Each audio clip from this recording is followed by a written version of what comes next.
Hello மக்களே, good evening. எப்படி இருக்கிறீங்க எல்லாரும்? Hi Tamil Nadu viewers everybody. நான் என்னுடைய பேர் செல்லவாப்பா. என்னுடைய முழு நேரமே என்ன சமையல் தான். என்னுடைய சமையல் தான் ரொம்ப ஹாப்பி. நான் இன்றைக்கி பொதுமையான முறையில் நீங்கள் உங்களுடைய ஹெல்த்தான ஒரு டிப்ஸ் தான் இருக்கிறேன். அது என்ன ரவையுடைய சுத்தமான தேங்காய் பால், தண்ணிப்பால், சீனி, பாதாம், ஏலக்காய், இது எல்லாம் நட்ஸ் எல்லாம் போட்டு உங்களுக்கு கம்ப்ளீட்டாக இரவு நேரத்தில் அழகான முறையில் ஒரு நல்ல அழகான ஒரு கஞ்சி, அதாவது ரவை கஞ்சின்னு சொல்லுவாங்க. இது எங்கள் ஒரு காயல்பட்டினம், கீழக்கரை, பட்டினம் எல்லா இடத்துலையுமே சுத்தமான முறையில் நம்ம அழகான முறையில் ரவை கஞ்சிக்கு வயது வித்தியாசம் எதுவுமே இல்லை, எல்லோரும் சாப்பிட்லாம்.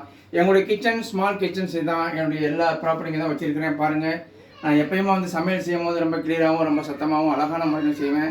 எனக்கு வேண்டியதெல்லாம் கிளியரன்ஸாக இருக்கணும். ஆனால் என்னுடைய சின்ன ஸ்மால் கிச்சனுக்குள்ளேயே நான் அழகான முறை செய்வேன். எனக்கு நிறைய பேர் லைக் பண்ணுங்கள், ஷேர் பண்ணுங்கள், சப்ஸ்கிரைப் பண்ணுங்கள். இப்போ நம்ம சட்டி வச்சுருக்கிறோம். சட்டி காஞ்சிக்கிட்டு இருக்குது. முதல்ல நம்ம எப்பயுமே தண்ணிப்பால் தான் ஊற்றணும். கட்டிப்பால் எப்பயுமே எந்த விதத்தையும் ஊற்றிடக்கூடாது. தண்ணிப்பால் ஊற்றி நல்ல முறையில் ஒரு 5 மினிட் அதை நல்லபடி அழகாக உங்களுக்கு.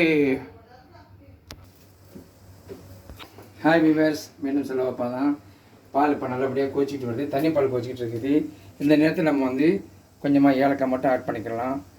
ஆட் பண்ணிவிட்டு ஒரு 2 மினிட்ஸ்க்கு அப்புறம் நம்முடைய பாதாம் போடணும். ஓகே, இப்போ நம்ம பாதாம் போட்டுக்கலாம். இது ஒரு 3 பேருக்கு தான் பண்ணுறேன். நிறையா போடாமல் ஒரு 20 பேர் வரைக்கும் நம்ம பண்ணலாம். இந்த ரவை கஞ்சிங்கிறது ரொம்ப ஹெல்த்தியான கஞ்சி. எந்த நேரத்தில் நம்ம சாப்பிட்லாம். சுகர் ஆட் பண்ணி நல்லா கொதிக்கணும். இது ஒரு 2 மினிட்ஸில் செய்கிற வேலை தான். இப்போ நம்ம கம்ப்ளீட்டாக நம்மளுடைய எல்லாமே செட்டாக வந்துட்டுருக்கு. இந்த நேரத்தில் நம்ம ரவை போடும்போது ரொம்ப கவனமாக நம்மளுடைய மலை சாரல் மாதிரி போட்டுருக்கணும். மலை சாரல் மாதிரி போட்டோம்னா அப்படியே நல்லா செட்டாகி வரும். எப்பயுமே கட்டி ஆக்கிடக்கூடாது. அழகான முறையில் செய்யணும்.